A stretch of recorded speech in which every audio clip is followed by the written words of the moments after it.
Hello, this is doctor Gopakumar, consultant psychologist.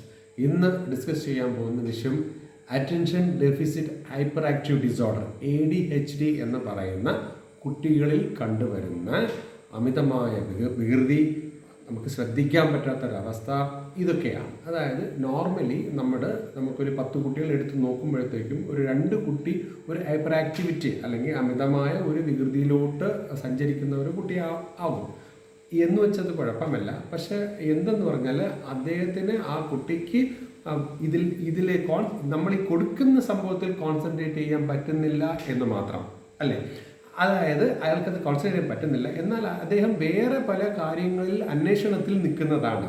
ഇങ്ങനെ തേടി അതായത് ഒരു ഇൻവെസ്റ്റിഗേറ്റിംഗ് മൂഡിലാണ് ആ കുട്ടി നിൽക്കുന്നത്. അതുകൊണ്ട് ഒരിക്കലും ആ കുട്ടി മോശം കുട്ടിയല്ല. പക്ഷേ സ്കൂളിൽ ആ കുട്ടി എപ്പോഴും ഒരു വഴക്കാളിയായിട്ടോ അല്ലെങ്കിൽ ഈ വികൃതി കാണിക്കുന്ന കുട്ടിയായിട്ടോ ഒക്കെ ചിലപ്പോൾ സർട്ടിഫിക്കറ്റ് ചെയ്യപ്പെടാം. ഓക്കെ, പക്ഷേ നമ്മൾ ശ്രദ്ധിക്കേണ്ട ഒരു കാര്യം, ടീച്ചറായാലും പാരൻ്റായാലും ആ കുട്ടിക്കുള്ള ആ കുട്ടിക്കുള്ള മറ്റു കഴിവുകൾ, ഏതിലാണ് ഒരു രസമുണ്ട് എന്ന് വളരെ ക്ഷമയോടുകൂടി പാരൻ്റായാലും ടീച്ചറായാലും അത് കണ്ടുപിടിച്ച് അതനുസരിച്ചിട്ടുള്ള ഒരു ട്രെയിനിങ് കൊടുക്കുകയാണെങ്കിൽ തീർച്ചയായിട്ടും ആ കുട്ടിയിൽ ഒരുപാട് കാര്യങ്ങൾ നമുക്ക് കണ്ടെത്താൻ സാധിക്കും എന്നുള്ളതാണ്.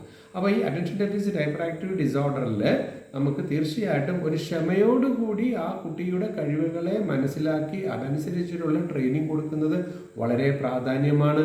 ആ കുട്ടിയെ നമ്മൾ ഒരിടത്ത് പിടിച്ചിരുത്തി അതിനെ കറക്റ്റ് ചെയ്യാനുള്ള ശ്രമങ്ങൾ നടത്തുന്നതിനേക്കാളും ആ കുട്ടിയോട് കൂടെ നമ്മൾ ഡിസ്കസ് ചെയ്ത് അതിനെന്താണോ ആഗ്രഹം അതനുസരിച്ചിട്ടുള്ള കാര്യങ്ങളിലോട്ട് നമുക്കൊരു ഒരു പഠനം അവിടെ കൊടുക്കുന്നതുകൊണ്ട് തെറ്റില്ല. ഇനി നമുക്ക് ചിലപ്പോഴൊക്കെ അത് സ്കൂളിൽ സാധ്യമല്ലായിരിക്കാം. എന്നിരുന്നാൽ അങ്ങനെയുള്ള കുട്ടികൾക്ക് നമുക്ക് ഒരു ട്രെയിനിങ് പ്രോഗ്രാമിൽ, അല്ലെങ്കിൽ നമുക്ക് അങ്ങനെ ട്രെയിനിങ് കൊടുക്കുന്ന സ്ഥലങ്ങളുണ്ട്. അതായത് ചിലപ്പോൾ ഒരു കലയിലായിരിക്കാം, അല്ലെങ്കിൽ ഒരു പാട്ടിലായിരിക്കാം, അല്ലെങ്കിൽ എന്തെങ്കിലും ഒരു ഇൻവെസ്റ്റിഗേറ്റ് ചെയ്ത് കണ്ടുപിടിക്കുന്നതിലായിരിക്കാം അല്ലേ. അപ്പം ഇങ്ങനെയൊക്കെ അതിനെ വളർത്തിയെടുക്കാനുള്ള ഒരു ക്ഷമയും ഒരു മനസ്സും നമുക്ക് ഉണ്ടാവണം എന്നുള്ളതാണ്. പിന്നെ ഇങ്ങനെയുള്ള കുട്ടികൾ തീർച്ചയായിട്ടും മറ്റുള്ളവരിൽ നിന്നും ശകലം വ്യത്യസ്തമായിരിക്കും. ചിലപ്പോൾ ഭയങ്കരമായിട്ട് ഒരു ഹൈ ആങ്കറുള്ള കുട്ടികളായിരിക്കും.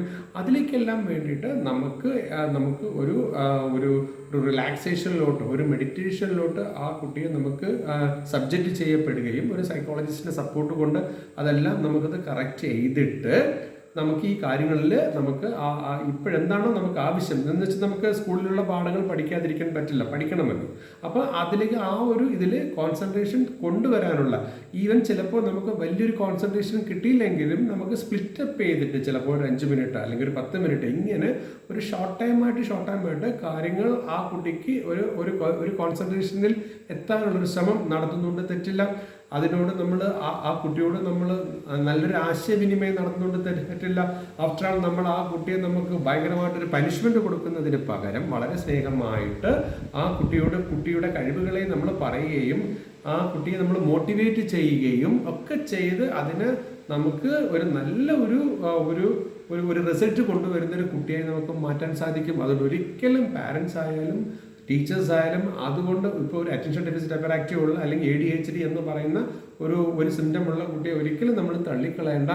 ആ കുട്ടി വലുതാകുമ്പോൾ വളരെ നന്നായിട്ട് പെർഫോം ചെയ്യുന്ന അവരവരുടെ മേഖലകളിൽ, എന്ത് മേഖല എന്നുള്ളത് അവർക്കേ അറിയാൻ പറ്റത്തുള്ളൂ, ആ മേഖലയിൽ പെർഫോമൻസ് ചെയ്ത് നല്ല റിസൾട്ട് പങ്കുവയ്ക്കുന്ന കുട്ടികളായിരിക്കാം. അതുകൊണ്ട് ക്ഷമാപൂർവ്വം അവരെ നമ്മൾ കണ്ടെത്തുകയും അവർക്ക് വേണ്ടിയിട്ടുള്ള ട്രെയിനിങ്ങുകൾ കൊടുത്ത് നമുക്ക് അവിടെ വളരെ നല്ല രീതിയിൽ അവരെ നമുക്ക് നല്ലൊരു റിസൾട്ട് കൊണ്ടുവരാൻ സാധിക്കുന്നതാണ്. Thank you very much.